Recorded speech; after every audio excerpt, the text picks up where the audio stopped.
The discovery that changed everything. The message from the stars. Dr. James Morrison was drinking cold coffee at 3 a.m. when he saw something that should not exist. He was alone in the observatory, watching data streams from the newest deep space telescope. The numbers on his screen suddenly stopped making sense. "That can't be right," he whispered to himself. He ran the calculations again. Then again. Then a fourth time. Each time, the answer was the same. Somewhere in deep space, time itself was moving backward. James had been studying cosmic phenomena for 20 years. He had seen black holes, neutron stars, and things that defied easy explanation. But this was different. This was impossible. The anomaly was located near the Andromeda Galaxy, approximately 2.5 million light-years from Earth. But the readings suggested something even stranger.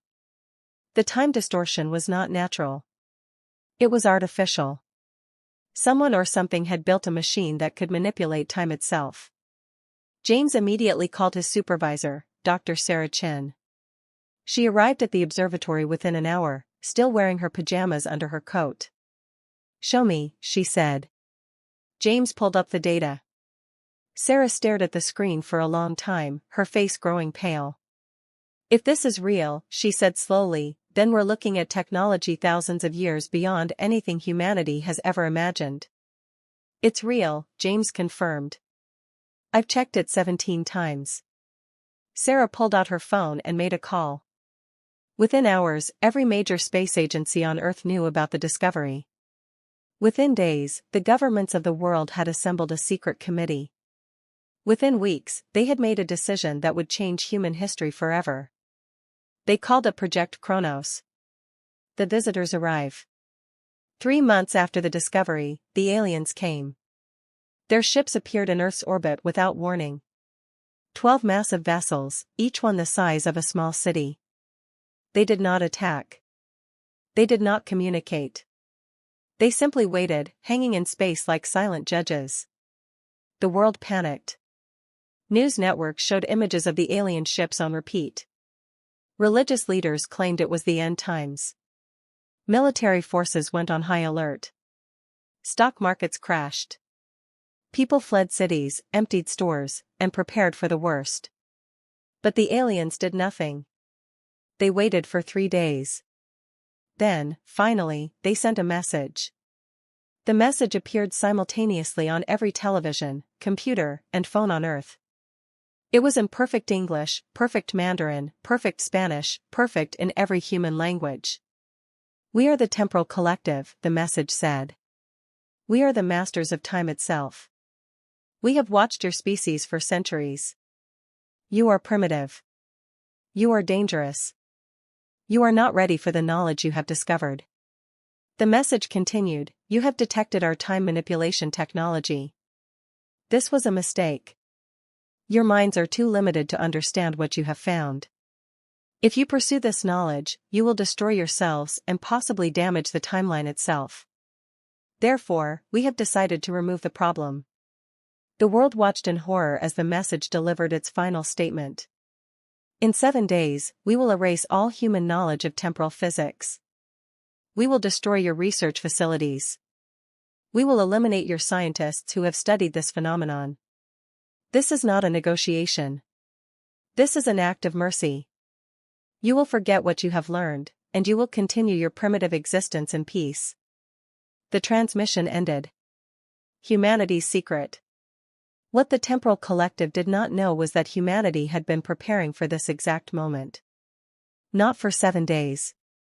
Not for 7 months. For 7 years. The truth was that Dr. James Morrison's discovery was not the first time humanity had detected the time anomaly. It was simply the first time they had let anyone outside a very small group know about it. 7 years earlier, a classified military satellite had picked up the same readings. The discovery had been immediately classified at the highest levels.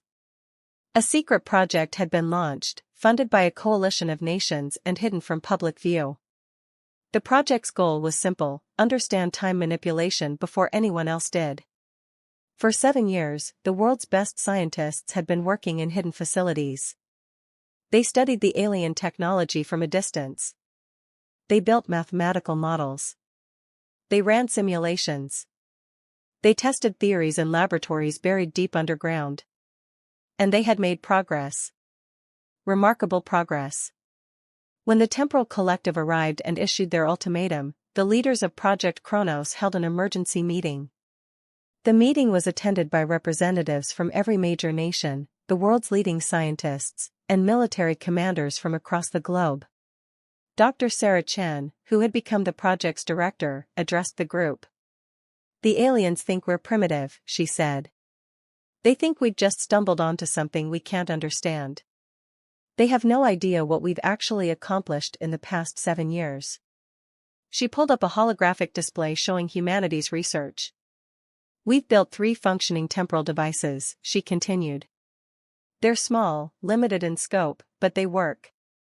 We can manipulate time on a localized scale. We can accelerate it, slow it down, and in some cases, even reverse it for brief moments." The room was silent. Everyone understood what this meant. "The aliens are giving us 7 days," Sarah said. "They think that's plenty of time to prepare for our erasure. But they're thinking in linear time. We're not bound by that anymore." The plan. The plan was audacious, possibly insane, and absolutely necessary. Project Kronos would use their temporal devices to buy more time. Not by stopping the alien countdown, but by creating pockets of accelerated time where humans could work faster than the aliens could perceive. Inside these temporal bubbles, minutes would pass for the outside world while years passed inside. Human scientists could spend decades perfecting their technology while only hours passed for the temporal collective. "It's risky," admitted Dr. Marcus Webb, the lead physicist on the project. "The temporal bubbles are unstable. People inside will age normally even though only hours pass outside. Anyone who enters might spend years, even decades inside, working on the problem." "We need volunteers," Sarah said. "People willing to sacrifice years of their lives to save humanity." The response was overwhelming. Scientists, engineers, programmers, and specialists from every field volunteered. They understood the cost. They would enter the temporal bubbles and emerge years older while their families and friends aged only days. But they would do it anyway. Because that's what humans do. When faced with extinction, they fight. Inside the bubble. Dr. James Morrison was one of the first to volunteer. He entered temporal bubble Alpha on day 2 of the alien countdown. For the outside world, he would be inside for approximately 12 hours. For James, it would be 10 years. The bubble facility was located in a converted missile silo in Montana. It was a circular room, about 50 meters in diameter, filled with computers, laboratories, and living quarters for the 50 scientists who would spend the next decade inside.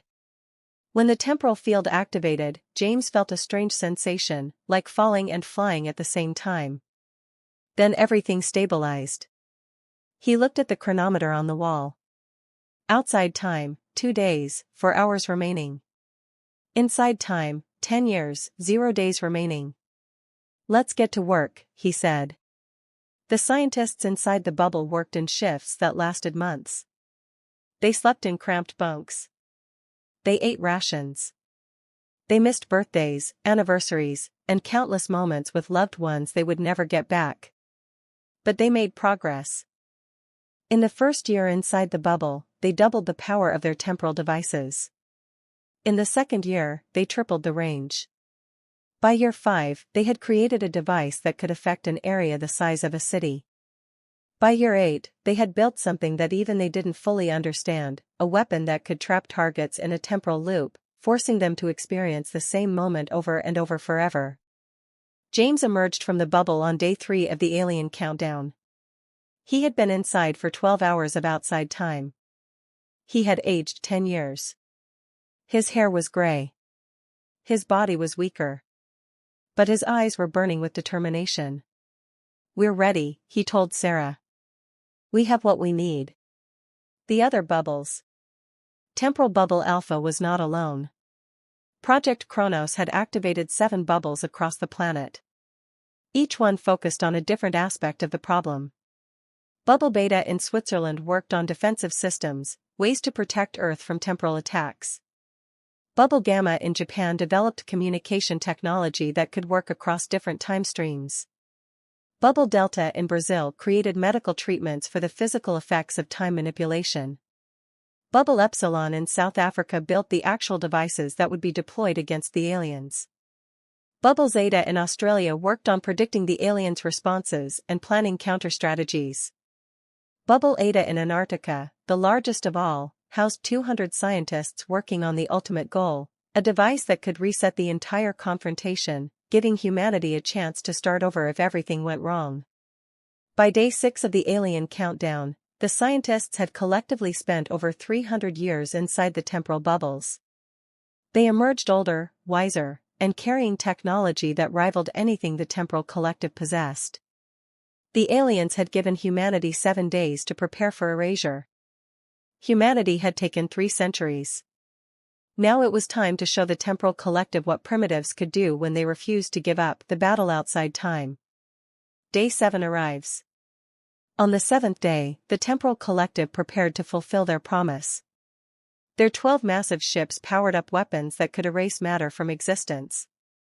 Their targeting systems locked onto every major city, every research facility, every place where human knowledge was stored. They expected panic. They expected humanity to beg for mercy. They expected the end to be quick and clean. They got none of those things. Instead, at precisely 12 p.m. Greenwich Mean Time, every temporal bubble on Earth deactivated simultaneously. The scientists emerged, carrying devices the aliens had never seen. And humanity activated its defense. The temporal collective's commander, an ancient being known as Keeper Vex, noticed the energy readings immediately.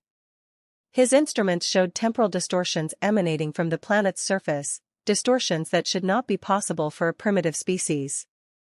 Impossible, Vex whispered. They've only had 7 days. His second officer checked the readings twice. Commander, those are temporal acceleration signatures. They've been using time manipulation to extend their preparation period. Vex felt something he had not experienced in millennia, surprise. How long? He demanded. Analysis suggests approximately 300 years of accumulated work time, Commander. Vex stared at the planet below. These primitives had done in 1 week what should have taken them centuries, because they had literally taken centuries. They had bent time itself to create the preparation period they needed. Impressive, Vex admitted. But futile. We've been mastering time for 10,000 years. 300 years of human research cannot match our accumulated knowledge. He gave the order to attack. That was his mistake. The shield activates. As the temporal collective's weapons fired, Earth disappeared. Not physically. It was still there, still orbiting the sun. But it had been enclosed in a temporal field that placed the entire planet in a different time stream. The alien weapons passed harmlessly through space where Earth had been a nanosecond ago. But Earth was no longer in that moment. It existed in a pocket of accelerated time, moving faster than the weapons could track. Keeper Vex watched in amazement as his targeting systems struggled to lock onto a planet that was constantly slipping through different moments of time. What are they doing? His tactical officer asked. They've enclosed their entire planet in a temporal bubble, Vex explained. We're moving through time at the normal rate. They're moving faster. By the time our weapons reach where Earth is, Earth has already moved to a different point in time. Can we compensate? Theoretically, yes. But it would require. Vex paused, running calculations in his head. It would require technology we don't have. They've created a defense we never anticipated because we never imagined a species could master time manipulation this quickly. Humanity strikes back. While the temporal collective tried to figure out how to attack a planet that existed in multiple time streams simultaneously, humanity prepared its counterattack. Dr. Saracen stood in the command center beneath the Rocky Mountains. Around her, screens showed the status of every temporal device humanity had built. She had aged 15 years during her time in the bubbles. She had missed her daughter's wedding, her father's funeral, and countless other moments. But she had done what needed to be done. All units, this is command, she said into the communications system. Execute Operation Payback. Around the planet, teams activated devices that looked like small satellites. Each device rose into space on conventional rockets. They were not impressive to look at, small, roughly built, clearly the work of a species still learning. But appearances were deceiving. As the devices reached orbit, they activated. Each one created a localized temporal field around one of the alien ships. And inside those fields, time began to behave very strangely. On the alien flagship, Keeper Vex suddenly found himself experiencing the same moment over and over. He gave an order. Then he was giving the order again. Then again. Each loop lasted approximately 5 seconds. He was trapped in a temporal loop, repeating the same moment endlessly. His crew experienced the same thing. Across all 12 ships, thousands of aliens found themselves caught in time, unable to move forward, unable to escape, living the same 5 seconds forever. On Earth, humans watched as the alien fleet simply stopped. The ships hung in space, frozen, their weapons powered but unable to fire, their crews trapped in an endless present. "How long will the loops hold?" asked General Martinez, the military commander overseeing the operation. "Theoretically, forever," Sarah replied. "Unless they can break out. And to break out, they'd need to understand time manipulation better than we do." "And do they?" Sarah smiled. 3 months ago, they did. Today? I don't think so. We've had 300 years to study their technology. They've had 7 days to study ours. The negotiation. Keeper Vex was ancient, powerful, and had seen countless civilizations rise and fall. But he had never experienced anything like this. Being trapped in a temporal loop was torture. The same moment, the same 5 seconds, repeating endlessly. He could think between loops, could understand what was happening, but couldn't do anything about it. After what felt like an eternity, but was actually only 6 hours of outside time, the loop ended. Vex found himself back in normal time, gasping with relief. A screen in front of him activated. A human face appeared, an older woman with gray hair and tired eyes. "Keeper Vex," Dr. Sarachin said, "I hope you've had time to think about your situation." Vex composed himself. "You've proven more capable than we anticipated." "We've proven that you underestimated us," Sarah corrected. "You called us primitive. You called us dangerous. You said we weren't ready for temporal knowledge. You were wrong on all counts." "What do you want?" Vex asked. "First, you're going to withdraw your ships. Second, you're going to leave us alone. Forever. Third, you're going to spread the word across the galaxy: humanity is not to be threatened, conquered, or erased. We've earned our place among the advanced species. And if we refuse?" Sarah's expression didn't change. "Then we leave you in the loops. Forever. You'll experience the same 5 seconds for eternity. Oh, and we've already captured 5 of your ships. We're studying them. In another 100 years of accelerated time, which will be about a week for us, we'll understand your technology better than you do." Vex understood. The humans had not just defended themselves. They had seized the advantage. They had stolen temporal collective technology and now had the time to study it at their leisure using the same temporal acceleration that had allowed them to prepare for this confrontation. "You've thought this through," he admitted. "We've had 300 years to think it through," Sarah replied. "Well, we compressed 300 years into a week, but you understand the concept." The agreement. The negotiation lasted 3 days. In the end, the temporal collective agreed to all of humanity's terms. They would withdraw. They would leave Earth alone. They would not interfere with human development. But there was more. Keeper Vex, impressed despite himself, offered humanity something unexpected: membership in the Temporal Collective. "You've proven you can manipulate time," he said. "You've proven you can think in non-linear ways. You've proven you're not primitive, just young. We would be honored to have your species join us." Sarah considered the offer carefully. Part of her wanted to refuse out of pride. But the rational part knew this was an opportunity.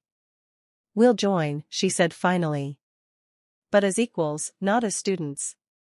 We'll share our knowledge and learn from yours. But we won't be treated as inferiors ever again." Vex agreed. The cost. When it was over, when the alien ships had departed and Earth was safe, the real accounting began. 7,000 people had volunteered to enter the temporal bubbles. They had collectively spent 300 years of subjective time preparing for the confrontation. They had missed decades of normal life. Many had lost touch with families who couldn't understand what they had been through. Some had aged so much that they barely recognized themselves. Dr. James Morrison was now physically 68 years old, though he had been 58 when the crisis began. He had spent 10 years inside a bubble, working non-stop to save humanity. At a ceremony honoring the bubble volunteers, he stood and addressed the crowd. "People ask me if it was worth it," he said. "If losing 10 years of my life was worth saving humanity. The answer is complicated. I missed my son's college graduation. I missed my daughter's birth. I missed a decade of birthdays, holidays, and ordinary moments I'll never get back." He paused, looking at the other volunteers. "But I also helped save 8 billion lives. I helped prove that humanity deserves its place in the galaxy. I helped ensure that my children, your children, and all future generations will live in a universe where humanity is respected, not dismissed as primitive. So yes, it was worth it. Every year. Every sacrifice.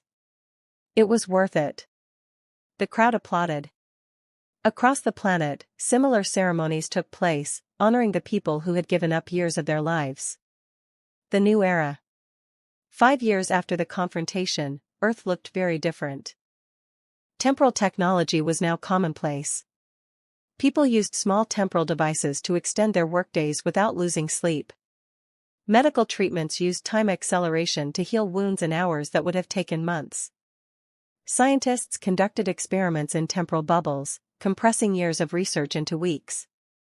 But there were rules. Strict rules. Humanity had learned from the mistakes of other species.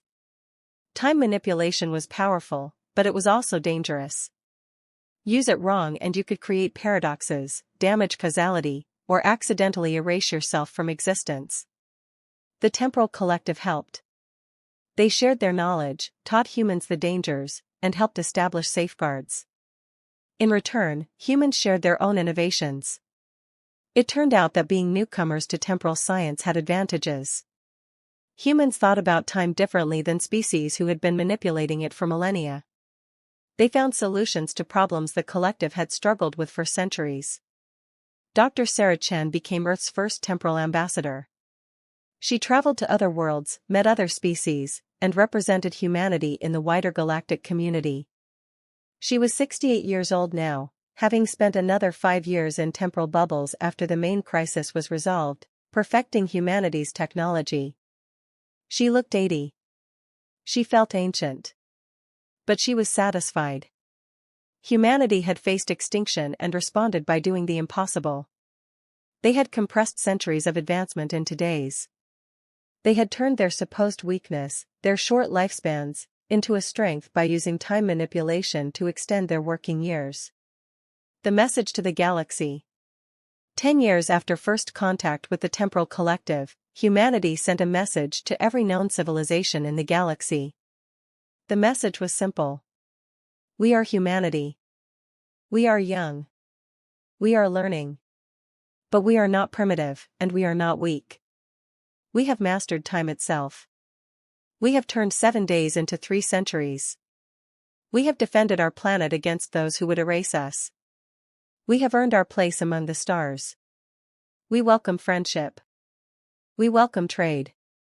We welcome cultural exchange. But we will not tolerate threats. We will not accept being dismissed. We will not be erased. Remember this, when you give humans a deadline, you're not giving us a limitation. You're giving us a challenge. And humans love challenges. The message ended with a video showing the Earth's temporal shield activating, showing the temporal collective ships frozen in temporal loops, showing humanity's impossible achievement. Species across the galaxy received the message with various reactions. Some were impressed. Some were frightened. Some were intrigued. But all of them understood the core truth: humanity was no longer a primitive species to be ignored or erased. They were players on the galactic stage, armed with technology and determination that made them equals to civilizations thousands of years older. The legacy. Dr. James Morrison died at age 89. By normal chronology, he should have been 79, but the 10 years he spent in the temporal bubble had aged him normally while the outside world barely moved. At his funeral, his daughter gave a speech. "My father missed my birth," she said. "He was inside a temporal bubble, working to save humanity. I grew up knowing he sacrificed time with me to buy time for everyone else. I used to be angry about that. But now I understand. He didn't miss my birth because he didn't love me. He missed it because he loved all of humanity, including me, enough to sacrifice his own happiness for our survival." She paused, wiping tears from her eyes. "My father and thousands like him gave up parts of their lives so that we could have futures. They compressed centuries into days. They faced the impossible and made it possible. They showed the galaxy what humans can do when we're pushed to the edge. They showed that we're not just survivors. We're innovators, fighters, and miracle workers. Dad, I hope you're somewhere in the time stream watching this. Thank you for everything." Across Earth and human colonies on other worlds, similar services were held for the temporal bubble volunteers who had given their time so others could have theirs. They were called the time-gifted, people who had literally given years of their lives to buy moments for others. And they were never forgotten. Humanity had learned something important from the crisis: time was the most valuable resource in the universe. Not gold, not energy, not even knowledge. Time. The temporal collective had tried to erase humanity's time. Instead, humanity had learned to multiply it, to stretch it, to use it as both shield and weapon. The galaxy would never underestimate humans again. Because humans had proven something no other species had quite managed: they could do in days what should take centuries. They had turned weakness into strength, limitations into advantages, and 7 days into 300 years. They had beaten time itself. And that made them truly dangerous.